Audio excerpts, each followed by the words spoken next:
La sala del tribunal estaba tan silenciosa que podía oír los latidos de mi propio corazón. Mi padre estaba sentado 3 filas detrás de mí, con los brazos cruzados y la mandíbula apretada como si se preparara para recibir un golpe. Mi hermana miraba al frente, fingiendo que yo no existía. Entonces, la jueza se inclinó hacia adelante y le hizo a mi padre una simple pregunta. Solo una.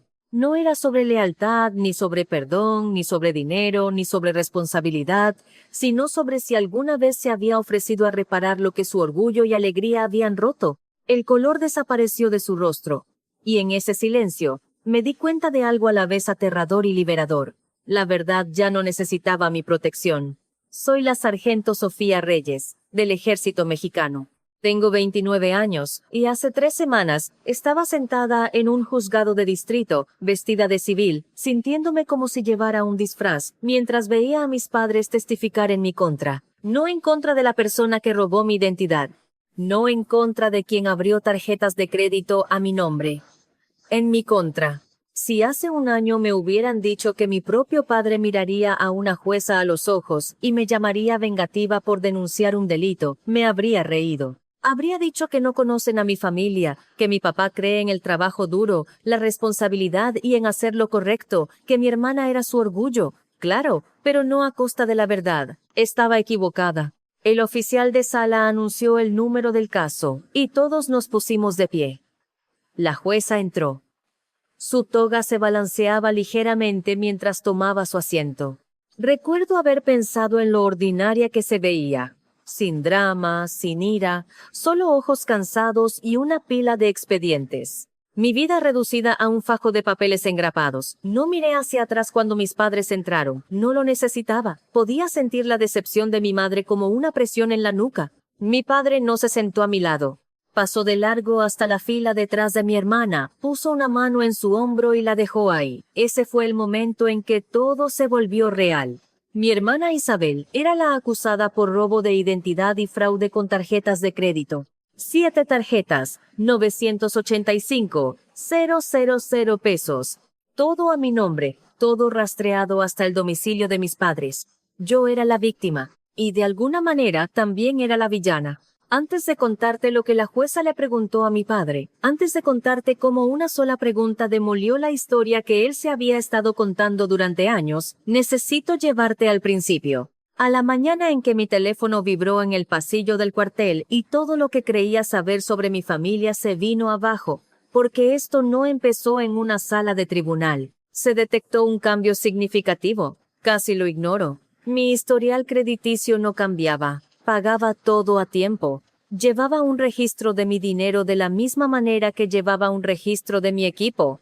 Metódicamente, con precisión, sin margen de error. Era un hábito que me había mantenido a flote desde que me enlisté a los 19, pero algo me hizo tocar la notificación. El número que apareció no tenía sentido. Lo miré fijamente, como si estuviera en otro idioma. Hacía 3 meses. Mi puntaje era de 760. No se pierden más de 300 puntos por accidente. Una caída como esa significa algo catastrófico.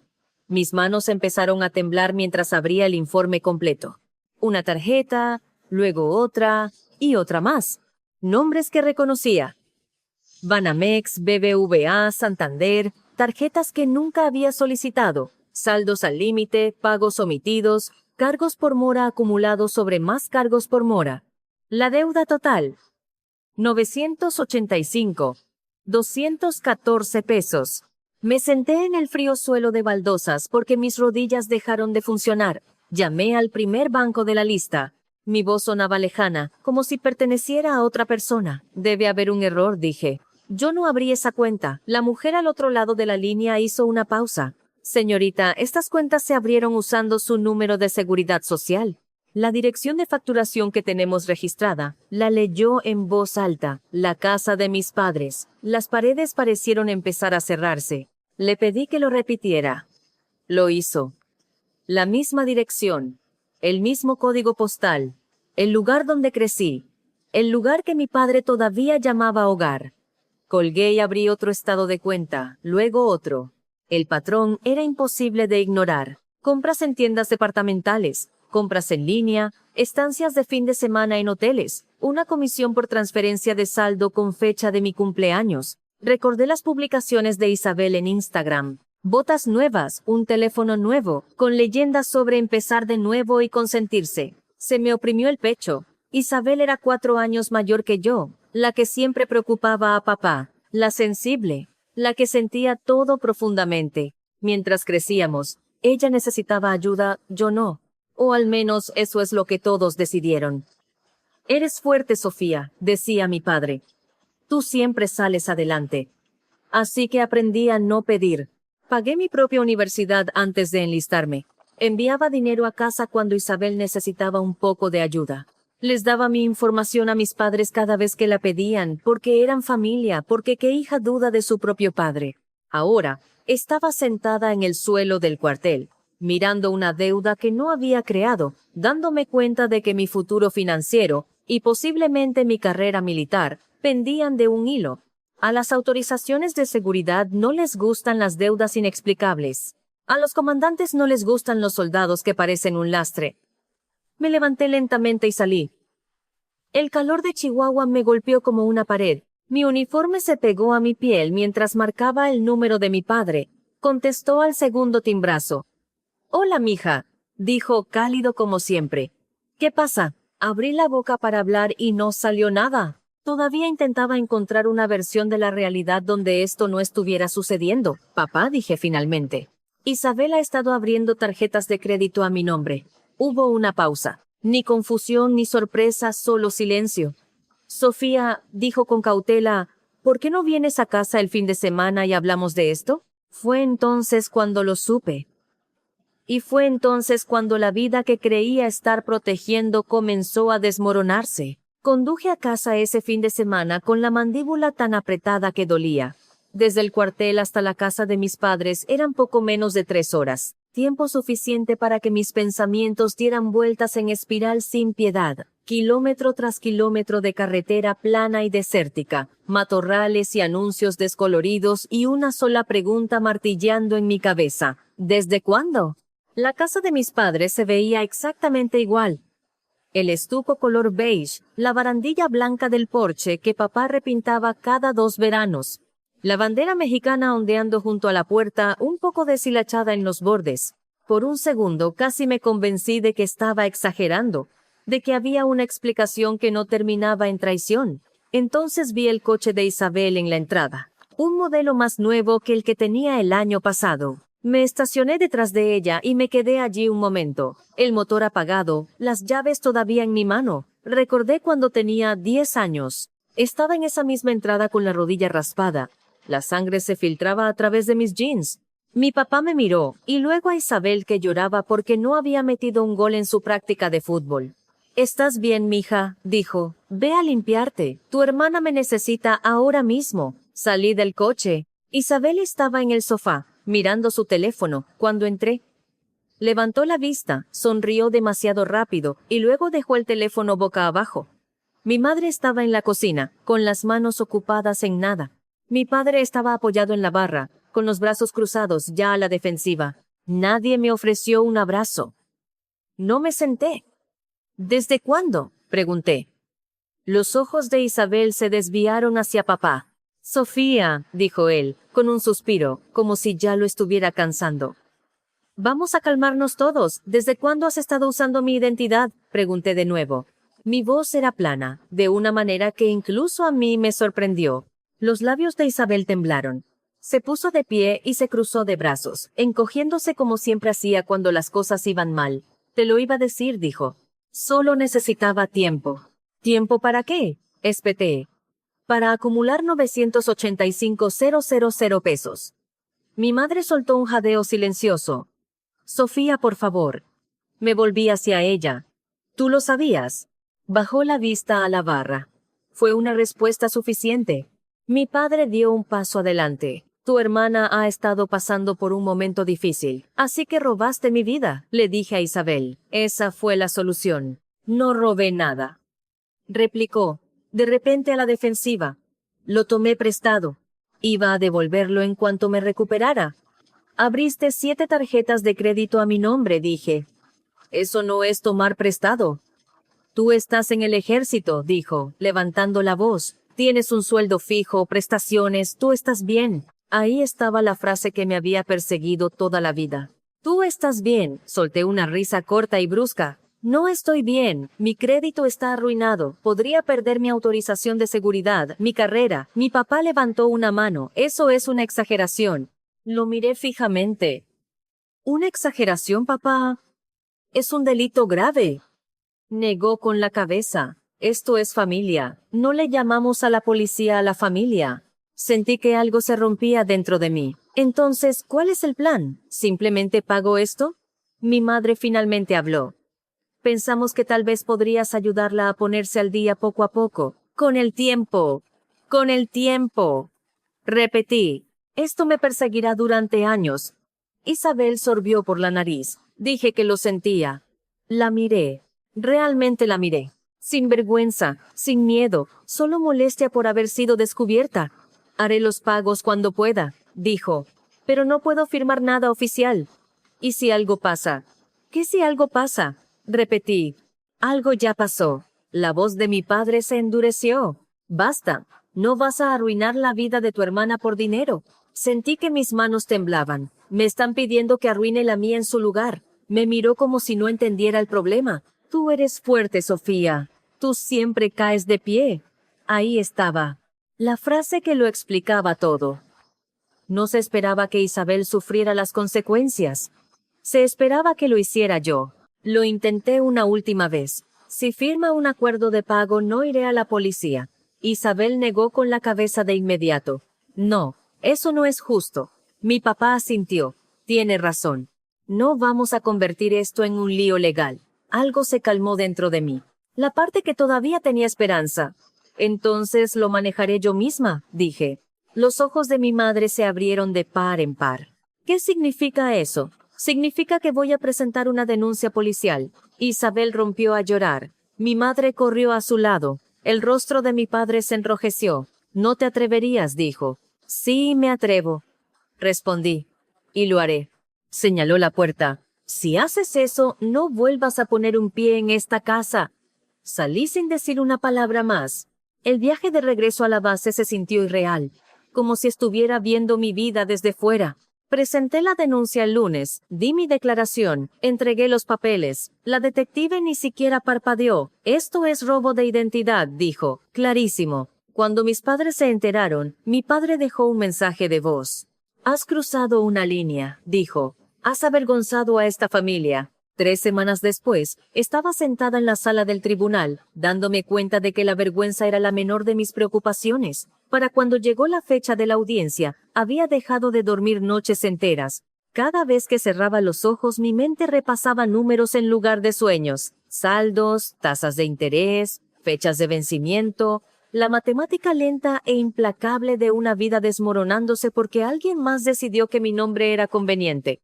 En la base, mantenía la espalda recta y la voz firme. Hacía mi entrenamiento físico. Llegaba temprano. Cumplía con cada estándar. En papel, seguía siendo la sargento Reyes, confiable, serena, digna de confianza. Por dentro contenía la respiración, esperando las consecuencias. La primera reunión con mi oficial al mando fue profesional pero tensa. No me acusó de nada, no tenía por qué. Deslizó una copia impresa de mi informe de crédito sobre el escritorio.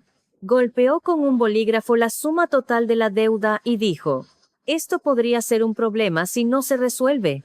«Estoy trabajando en ello, mi capitán», dije. Él asintió. «Espero que sí, tiene un buen historial». No deje que problemas personales se conviertan en problemas profesionales. Problemas personales. En eso se había reducido mi vida. Los bancos empezaron a llamar. Por la mañana, por la noche, números que no reconocía aparecían en mi teléfono. Los mensajes de voz se acumulaban, cada uno más urgente que el anterior. Contestaba cuando podía, explicaba el fraude, pedía tiempo. Algunos eran comprensivos, otros no. Según nuestros registros, señorita, estas cuentas se abrieron con su consentimiento. No, decía por centésima vez. No fue así. Tendrá que demostrarlo, demostrarlo. Enviaba por fax los informes policiales. Subía declaraciones juradas. Enviaba por correo copias de mi identificación y órdenes militares que demostraban que estaba desplegada o en entrenamiento cuando se abrieron algunas de las cuentas. Cada paso se sentía como una súplica para que me creyeran sobre mi propia vida. Una tarde, durante el almuerzo, estaba sentada en mi coche, revisando de nuevo las redes sociales de Isabel, aunque sabía que no debía. Era como presionar un moretón para ver si todavía dolía. Ahí estaba, una publicación de hacía 8 meses. Una selfie sonriente en el espejo de una tienda departamental. Bolsas de compras a sus pies. La leyenda decía, vibras de nuevo comienzo. La marca de tiempo coincidía con una compra en una de las tarjetas. 42,000 pesos, la misma tienda. Apagué el teléfono y apoyé la frente en el volante. Ya no solo estaba enojada, estaba de luto. No por el dinero, no por el puntaje de crédito, sino por la idea de mi familia, por la creencia de que, a la hora de la verdad, mis padres me protegerían de la misma manera que yo siempre me había protegido a mí misma. La detective asignada a mi caso, la detective Morales, me llamó 2 semanas antes de la audiencia. Hemos terminado la investigación preliminar, dijo. La evidencia es sólida. ¿Qué tan sólida? Pregunté. No dudó. Un patrón claro, múltiples cuentas, compras vinculadas a la dirección de sus padres, direcciones IP, mensajes de texto donde su hermana le pide su información. Esto va a juicio. Se me revolvió el estómago. Mis padres están furiosos. Eso no cambia los hechos, respondió. ¿Está preparada para que se presenten? No lo sé, dije honestamente. A menudo lo hacen, dijo. A veces no por la razón que uno espera. La noche antes de la audiencia, mi padre finalmente llamó, no para disculparse, no para preguntar cómo estaba. La abogada de Isabel dice que esto podría arruinar su futuro, dijo. Cerré los ojos. Ella arruinó el mío. Cometió un error, insistió. Estás yendo demasiado lejos. Demasiado lejos sería fingir que esto no sucedió, dije. Demasiado lejos sería dejar que continuara. Hubo una pausa. Si quisieras a tu hermana, retirarías los cargos. Si tú me quisieras a mí, dije en voz baja, no me estarías pidiendo esto. Colgó. La mañana de la audiencia, me puse un blazer azul marino y una blusa blanca. Mi uniforme se quedó en el armario. No quería que la sala del tribunal viera a una soldado. Quería que vieran a una persona. Cuando llegué, Isabel ya estaba allí con su abogada. Se veía más pequeña de alguna manera, sin maquillaje, con el pelo recogido. No me miró. Luego entraron mis padres. No reconocieron mi presencia. Fueron directamente hacia ella. Mi madre tomó la mano de Isabel. Mi padre se inclinó y le susurró algo que la hizo asentir. Se sentaron detrás de ella como un muro. Sentí que algo se apretaba en mi pecho. No sorpresa, sino confirmación. Ese era el bando que habían elegido. La jueza entró. El oficial anunció el caso. Se leyeron los cargos. Isabel se declaró no culpable. Su voz tembló lo justo para sonar convincente. Entonces su abogada se puso de pie. Su señoría, la defensa quisiera llamar a testigos de carácter. Se me cayó el corazón. Mi madre fue la primera en subir al estrado. Ella no es una criminal, dijo, con los ojos llorosos. Es una buena persona que se vio abrumada por las circunstancias. Luego mi padre. Mi otra hija siempre ha sido muy resentida, dijo mirando al frente. Está usando esto para castigar a su hermana. Me quedé sentada, con las manos apretadas en mi regazo, escuchando a mi propio padre reescribir mi vida. Y entonces la jueza levantó la vista de su expediente. Fue entonces cuando todo cambió. La jueza no interrumpió a mis padres mientras hablaban. No suspiró, ni frunció el ceño, ni dio ninguna señal externa de lo que estaba pensando. Simplemente escuchó. Su pluma se movía lentamente sobre un bloc de notas amarillo. Sus ojos bajaban a los papeles que tenía delante y luego volvían a subir para estudiar a las personas en su sala. Mi madre se secaba los ojos con un pañuelo mientras bajaba del estrado, evitando cuidadosamente mi mirada. Mi padre la siguió, con los hombros hacia atrás, la mandíbula apretada, como si acabara de defender algo sagrado. Isabel se sentó muy quieta en la mesa de la defensa. Su abogada se inclinó y le susurró algo. Ella asintió. La imagen de la fragilidad. La hija que valía la pena salvar. Me sentí vacía, no enojada, no sorprendida, simplemente vaciada, como si alguien hubiera metido la mano y hubiera sacado la última parte blanda de mí. Por un breve momento me pregunté si debería haberme quedado callada. Quizás toda esta deuda, el daño, el juicio, era peor que vivir con la mentira. No hagas olas, no compliques las cosas, tú puedes manejarlo. Luego miré la pila de papeles frente a la jueza. Mi informe de crédito, las declaraciones juradas, los registros de transacciones, la evidencia que no había inventado. La jueza se ajustó las gafas y finalmente habló. Señor y señora Reyes, dijo con voz firme, por favor, permanezcan de pie. Mis padres se quedaron helados. Mi padre buscó la mano de mi madre, apretándola como si se prepararan juntos. He escuchado sus testimonios, continuó la jueza. Creen que su hija Isabel cometió un error, creen que este asunto debería haberse manejado en privado, y creen que las acciones de su otra hija están motivadas por el rencor y no por el daño causado. Mi madre asintió rápidamente. Sí, su señoría, eso es exactam. Todavía no he hecho mi pregunta, dijo la jueza con calma. El silencio cayó como un peso. Volvió a mirar su expediente. Según la evidencia, se abrieron 7 tarjetas de crédito utilizando el número de seguridad social de la Sargento Reyes. La deuda total es de aproximadamente 985,000 pesos. Las cuentas estaban vinculadas a su domicilio. ¿Es eso correcto? Mi padre se aclaró la garganta. Eso es lo que dicen los documentos. La jueza levantó la vista. Y son conscientes de que el robo de identidad y el fraude con tarjetas de crédito son delitos graves, ¿correcto? Sí, su señoría, dijo mi padre. Hizo una pausa, lo suficientemente larga como para que la sala contuviera la respiración. Entonces, solo tengo una pregunta, dijo. Sentí mi corazón golpear contra mis costillas. Dirigió toda su atención a mi padre. En algún momento, en cualquier punto después de que esto fuera descubierto, ¿se ofrecieron ustedes a pagar, a cofirmar un préstamo o a asumir de cualquier otra forma la responsabilidad por los 985,000 pesos que su hija Isabel acumuló a nombre de la Sargento Reyes? Mi padre abrió la boca. No salió nada. La jueza esperó. Pasaron 5 segundos, 10. La respiración de mi madre se volvió superficial. Mi padre miraba fijamente al suelo. No pregunté si podían permitírselo, dijo la jueza suavemente. Pregunté si se ofrecieron. Mi padre tragó saliva con dificultad. No, dijo finalmente. La palabra cayó con un golpe sordo. ¿Se ofrecieron a establecer un plan de pago?, preguntó la jueza. No. ¿Contactaron a alguno de los acreedores en nombre de la Sargento Reyes? No. ¿Ofrecieron alguna forma de restitución a la víctima de este crimen? Los hombros de mi padre se hundieron. No, su señoría. La jueza asintió una vez, como si hubiera esperado esa respuesta. Le han pedido a este tribunal que considere la denuncia de la Sargento Reyes como un acto de venganza, dijo. Sin embargo, no hay evidencia de que ustedes tomarán ninguna medida para mitigar el daño que se le causó. En cambio, parece que esperaban que ella absorbiera las consecuencias sola. Mi madre empezó a llorar. No las lágrimas contenidas que había mostrado antes, sino sollozos profundos y entrecortados. Mi padre no la miró. La jueza dirigió su atención a Isabel. Señorita Reyes, la evidencia en su contra es sustancial.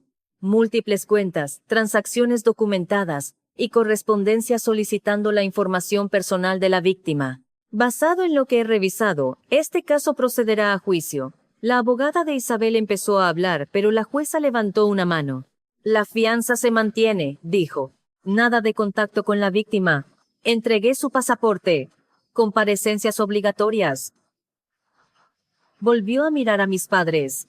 Este tribunal no requiere que un hijo sacrifique su futuro para mantener la comodidad de otro. La responsabilidad no es crueldad, es justicia. El mazo cayó. Mientras el oficial llamaba al siguiente caso, Isabel finalmente se giró. Sus ojos se encontraron con los míos, y en ellos vi algo que no era miedo ni remordimiento. Era rabia. No lamentaba lo que había hecho.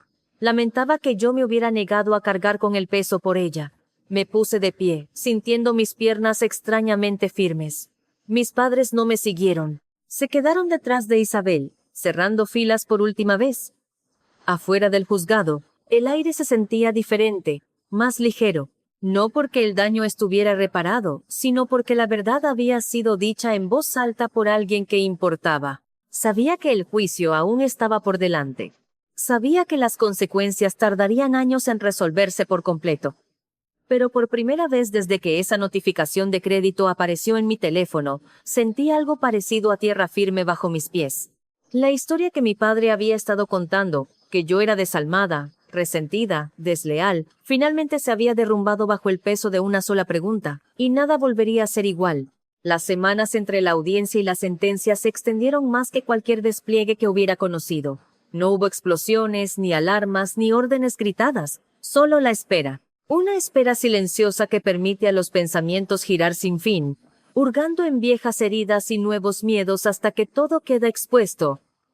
En la base, la vida continuaba como si nada hubiera pasado. La diana seguía sonando al amanecer. Las botas seguían golpeando el pavimento en un ritmo perfecto. Las órdenes seguían llegando, nítidas y claras.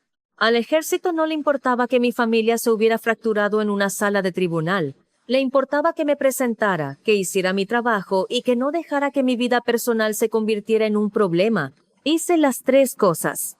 Mantuve la cabeza gacha y mi expediente limpio. Me puse en contacto con cada banco, cada acreedor, cada agencia. Enviaba copias de documentos judiciales e informes policiales hasta que las palabras víctima de robo de identidad empezaron a sentirse grabadas en mi identidad tan firmemente como mi rango. Algunos días las llamadas eran amables, otros no. Todavía necesitamos un pago, Sargento Reyes. Yo no abrí esa cuenta, eso no cambia el saldo. Esas conversaciones me dejaban más agotada de lo que cualquier marcha de 20 kilómetros con equipo completo podría hacerlo. El agotamiento físico tenía un punto final. Esto no. Isabel no se puso en contacto. No se le permitía por orden judicial, pero incluso si se le hubiera permitido, sabía que no lo habría hecho. En su versión de los hechos yo era la enemiga, la hermana que había roto la regla no escrita. Protege a la familia a toda costa. Mis padres también guardaron silencio. Ni mensajes, ni llamadas, ni siquiera una actualización neutral. La distancia se sentía deliberada, como un castigo. Una noche, después de un día particularmente largo, estaba sentada sola en mi apartamento, mirando mi teléfono, deseando que se iluminara. Una parte de mí quería que mi padre llamara y dijera que se había equivocado, que había elegido la comodidad sobre la verdad y que finalmente entendía el costo. Otra parte de mí ya sabía que no lo haría. La detective Morales llamó exactamente 4 semanas después de la audiencia. Su voz era directa, profesional. Isabel aceptó un acuerdo de culpabilidad. Dijo, se declarará culpable de robo de identidad y fraude con tarjeta de crédito. Cerré los ojos. ¿Qué significa eso? 2 años de condena suspendida, 5 años de libertad condicional, asesoramiento financiero obligatorio, 200 horas de servicio comunitario y restitución total. La palabra restitución resonó. ¿Toda? Sí. Los 985,000 pesos más intereses, en pagos mensuales. Hice los cálculos mentalmente, con los ingresos de Isabel tomaría años, décadas, quizás más. Si se salta un pago, pregunté. Viola su libertad condicional, dijo la detective Morales, y cumplirá la condena completa. Sentí que algo se liberaba en mi pecho. No alegría, ni satisfacción. Solo el conocimiento de que las consecuencias ahora existían fuera de mi cuerpo. Después de la llamada me senté en el borde de mi cama, mirando la pared. Pensé que me sentiría reivindicada o aliviada. En cambio me sentí cansada hasta los huesos. 3 días después, mi padre llamó. Casi no contestó. Su voz sonaba más vieja de lo que recordaba. Sofía, dijo, ¿podemos hablar? ¿Sobre qué? Pregunté. Una pausa, sobre todo. Nos reunimos en una cafetería a medio camino entre mi base y la casa de mis padres. Territorio neutral. Sin fotos familiares en las paredes, sin historia incrustada en los muebles. Se veía más pequeño sentado frente a mí. Sus manos temblaban ligeramente al levantar su taza. Manejé todo esto mal, dijo. Finalmente, esperé. Pensé que estaba protegiendo a tu hermana. Continuó. No vi que te estaba lastimando a ti. Estudié su rostro.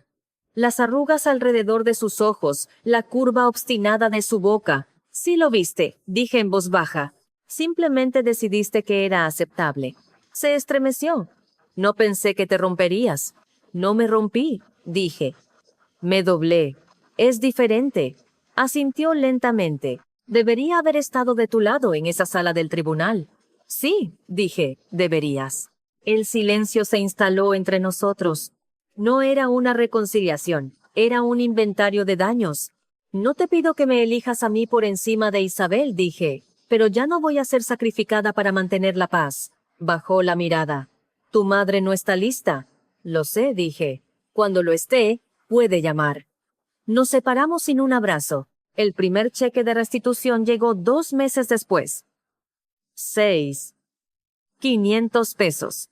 Lo deposité y observé cómo el saldo cambiaba en una cantidad que apenas se registraba, pero era una prueba. Prueba de que la narrativa había cambiado, de que la carga ya no era solo mía. Esa noche dormí de corrido por primera vez en meses. La audiencia de sentencia fue más tranquila que la de la acusación, pero tenía más peso. Esta vez no hubo testigos de carácter, no hubo discursos sobre la lealtad familiar. Nadie se levantó para explicar qué buena persona era realmente Isabel, que solo necesitaba comprensión. Los hechos ya estaban en el expediente, y los hechos no necesitan defensa una vez que finalmente son reconocidos. Me senté sola en uno de los duros bancos de madera, manos juntas en mi regazo, espalda recta.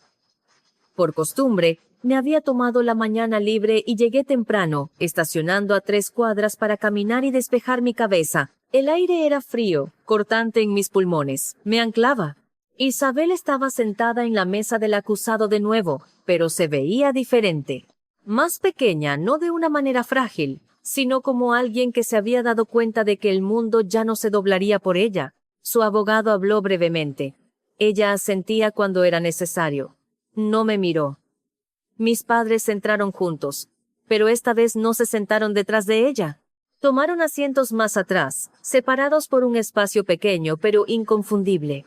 Mi madre miraba sus manos. Mi padre mantuvo sus ojos en la jueza.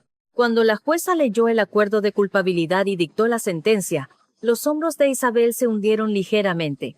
Libertad condicional, servicio comunitario, asesoramiento obligatorio, restitución, un delito grave en su historial que la seguiría a todas partes. El mazo cayó y se acabó, sin un estallido dramático, sin disculpas. Solo el final de un capítulo y el comienzo de otro que tardaría años en resolverse. Cuando la gente empezó a salir, mi padre se levantó lentamente. Dudó, luego caminó en mi dirección. Por un momento pensé que diría algo allí, a la vista de todos, donde la verdad no podía ser reescrita. En cambio, se detuvo a unos metros de distancia. «Conseguiste lo que querías», dijo en voz baja. Lo miré, realmente lo miré. El hombre que me enseñó a andar en bicicleta, a lanzar un puñetazo, a mantenerme firme, pero nunca en su contra. No, dije. Conseguí lo que era justo. No respondió. Se dio la vuelta y se fue. Fue la última vez que vi a mi madre en persona. En las semanas que siguieron, la vida se acomodó en un nuevo ritmo no normal, solo diferente. Seguí reconstruyendo lo que pude. Mi puntaje de crédito subía punto por punto. Las cuentas fraudulentas se cerraron. Se añadieron notas a mi expediente explicando las circunstancias. Llevaría tiempo, pero el tiempo era algo que finalmente sentí que tenía derecho a tener. En el trabajo mi oficial al mando me llamó a su oficina de nuevo. Esta vez no había tensión. He sido informado del resultado del caso, dijo. Hizo lo correcto. Exhalé lentamente. Gracias, mi capitán. Él asintió. Se necesita integridad para hacer lo que hizo, especialmente cuando es personal. Integridad, la palabra que mi padre una vez se atribuyó a sí mismo. Empecé terapia un mes después, algo que había pospuesto durante años. Sentarme frente a un extraño y decir, mi familia eligió a mi hermana por encima de mí. Era más difícil que cargar una mochila cuesta arriba. Pero cada sesión quitaba otra capa que no sabía que llevaba. Ya no estaba enojada todo el tiempo, solo a veces. Y cuando la ira llegaba, la dejaba pasar en lugar de tragármela entera. Cuando llegó el primer pago de restitución de Isabel, miré el comprobante de depósito durante mucho tiempo. No se trataba de la cantidad, se trataba del reconocimiento. Un rastro de papel que decía claramente, esta no era tu carga para llevar sola. Mi padre me envió un mensaje de texto una vez, meses después, una sola línea. Espero que estés bien. Lo miré.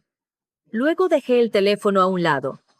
Algunos puentes no se queman, simplemente se disuelven en la distancia. Una noche, mientras estaba en mi cocina preparando la cena para Una, me di cuenta de que estaba tarareando. El sonido me sorprendió. No recordaba la última vez que lo había hecho sin pensar. La curación no fue ruidosa. No se anunció a sí misma. Llegó en silencio, en pequeños momentos que no exigían atención. Ya no esperaba permiso para seguir adelante.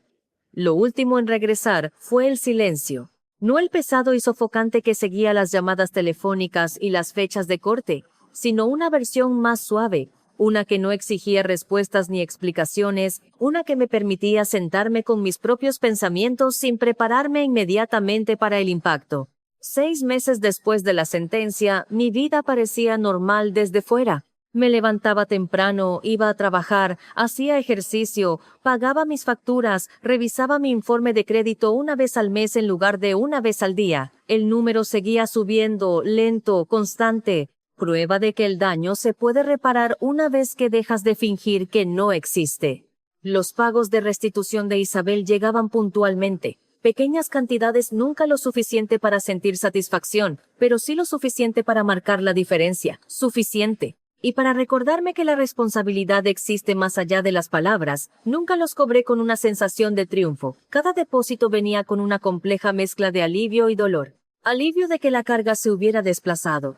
Dolor por la hermana que creía tener, la que me habría protegido de la misma manera que yo la había protegido a ella. Esa hermana nunca existió. La parte más difícil no fue perder a Isabel. La parte más difícil fue perder la versión de mi padre alrededor de la cual había construido mi vida. Hablamos una vez más, casi un año después. No planeado, no emocional, solo un encuentro casual en el supermercado cerca de la casa de mis padres cuando visitaba a una amiga cercana. Se veía más viejo, más delgado, como un hombre que ha estado cargando algo pesado sin saber dónde ponerlo. Sofía, dijo, inseguro. Papá, respondí. Nos quedamos allí, entre los pasillos de sopa enlatada y pasta en caja, rodeados de extraños que no tenían idea de que nuestra historia se estaba desmoronando silenciosamente en el pasillo 7. Yo no te crié para que traicionaras a tu familia, dijo finalmente. Sentí surgir el viejo instinto, el impulso de explicar, de justificar, de suavizar, la necesidad de ser entendida. En cambio, respiré hondo. Me criaste para decir la verdad, dije. Simplemente dejé de mentir por los demás. No discutió. Tampoco se disculpó. Asintió una vez, como si archivara esa respuesta en algún lugar al que quizás volvería más tarde. Fue suficiente. Mi madre nunca se puso en contacto. Dejé de esperar. En algún momento la esperanza se convierte en un hábito, y los hábitos se pueden romper. Lo que más me sorprendió no fue la pérdida. Fue el espacio que se abrió después. La energía que había gastado en gestionar las emociones de los demás volvió a ser mía. La usé para construir algo más tranquilo, más fuerte. Encontré un apartamento más cerca de la base. Nada lujoso, limpio, mío. Colgaba mi uniforme con cuidado en lugar de tirarlo en una pila, como si volviera a importar, como si yo volviera a importar. En terapia aprendí una frase que se me quedó grabada. Ser complaciente no es un cumplido. Es una señal de advertencia. Toda mi vida yo había sido la que no necesitaba mucho, la que se adapta, la que absorbe los golpes para que otros no tuvieran que sentirlos. Pensaba que eso era fuerza. Ahora sé que la fuerza es decir no sin disculpas. La fuerza es dejar que la gente asuma las consecuencias de sus propias decisiones en lugar de amortiguar cada caída. A veces, tarde en la noche, todavía pensaba en lo que podría haber pasado si me hubiera quedado callada, si hubiera pagado la deuda, si hubiera dejado que la historia fuera reescrita para mantener la paz. Me imaginaba a mí misma años después, cansada, resentida, todavía limpiando un desastre que no era mío. Luego miraba mi apartamento. La calma, el orden, la vida que lenta y deliberadamente se estaba convirtiendo en la mía, y sabía que había tomado la decisión correcta. A la gente le gusta decir que la familia lo es todo. Lo que realmente quieren decir es que la familia se supone que es segura. Cuando no lo es, cuando el amor viene con condiciones y la lealtad exige la autodestrucción, algo ya ha salido mal. Yo no rompí a mi familia, dejé de mantenerla unida con mi silencio. Si estás escuchando esto y te encuentras en esa misma encrucijada entre mantener la paz y mantener tu respeto propio, quiero que escuches esto claramente. No eres cruel por elegir la responsabilidad. No eres desalmado por negarte a ser utilizado. Y no estás solo por alejarte de un papel que nunca fue justo para empezar. Si esta historia resonó contigo, me encantaría saberlo. Comparte tus pensamientos en los comentarios. Dime desde dónde estás escuchando. Y si quieres escuchar más historias como esta, historias sobre límites, verdad y encontrar tu propio camino, considera suscribirte para que podamos continuar esta conversación. No sanamos quedándonos en silencio, sanamos diciendo la verdad juntos.